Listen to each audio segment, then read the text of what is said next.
तो फ्रेंड्स, आज की हमारी प्लेस रहेगी अल्बानिया, क्योंकि अभी कॉन्फ्रेंस हुई थी उसमें अल्बानिया के फॉरेन मिनिस्टर ने बोला था कि वो इंडिया में अपनी एम्बेसी ओपन करने वाले हैं न्यू दिल्ली में, और इंडिया ने कहा था इंडिया अपनी एम्बेसी ओपन करने वाला है अल्बानिया में। इसलिए काफ़ी चर्चे में है कंट्री। तो आपको इसकी बॉर्डरिंग कंट्रीज़ भी पता होनी चाहिए। लाइक इसकी बॉर्डरिंग कंट्रीज़ में आपको दिख रही होगी मॉन्टेनेग्रो और कोसोवो, नॉर्थ मैसेडोनिया और ग्रीस काफ़ी इंपॉर्टेंट हो जाती है। इंडिया के लिए भी ये अच्छी बात है कि इंडिया अल्बानिया के साथ अपने रिलेशन अच्छे कर रहा है, क्योंकि ये हमारे आगे आईमेक कॉरिडोर में भी हेल्प करेगा। आईमेक कॉरिडोर के बारे में आपको थोड़ा सा इंट्रोडक्शन दे देती हूँ। आईमेक का फुल फॉर्म होता है India middle east Europe economic corridor.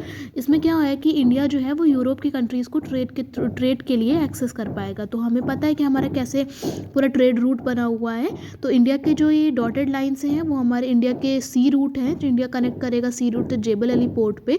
उसके बाद ये पूरी रेलवे लाइन बिछाई जाएगी जो यूएई, सऊदी अरेबिया, ये जॉर्डन वगैरह को क्रॉस करके इजराइल के हाफा पोर्ट पे जाएगी।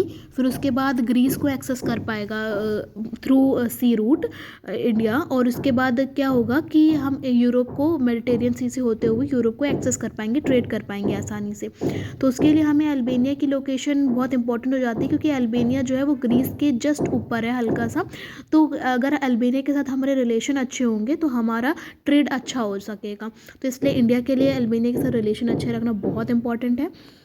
और इसके बाद मैं आपको थोड़े अल्बानिया के कुछ फैक्ट्स बता देती हूँ। अल्बानिया की कैपिटल हो जाती है तिराना। यहाँ पर जो मेजर रिवर्स हैं वो द्रिन है, व्लोर है। और यहाँ के जो मेजर लेक्स हैं वो ओरेड, प्रेस्पा, स्कोद्रा, ये सारी हो जाती हैं लेक्स। जिसमें से lake Ohrid is the deepest lake in the Balkans. जो बाल्कन कंट्री सबसे ज़्यादा डीपेस्ट लेक कौन सी है? लेक ओरेड है। और ये सारी चीज़ें काफ़ी इंपॉर्टेंट हो जाती हैं। और अगर मैरी टाइम बॉर्डर्स की बात करें तो इटली, ग्रीस एंड मॉन्टेनेग्रो क्या हो जाता है? इसका मैरी टाइम बॉर्डर हो जाता है। और यहाँ का हाईएस्ट पॉइंट अगर याद रखना हो आपको तो माउंट कोराब है। ये सारी चीज़ें बहुत इंपॉर्टेंट है अल्बानिया के बारे में जानने के लिए और इंडिया का रिलेशन जानने के लिए अल्बानिया के साथ। ये कंट्री को आपको याद रखना है और इसे मल्टीपल टाइम्स रिवाइज भी करना है for your better result. Keep updated. All the best.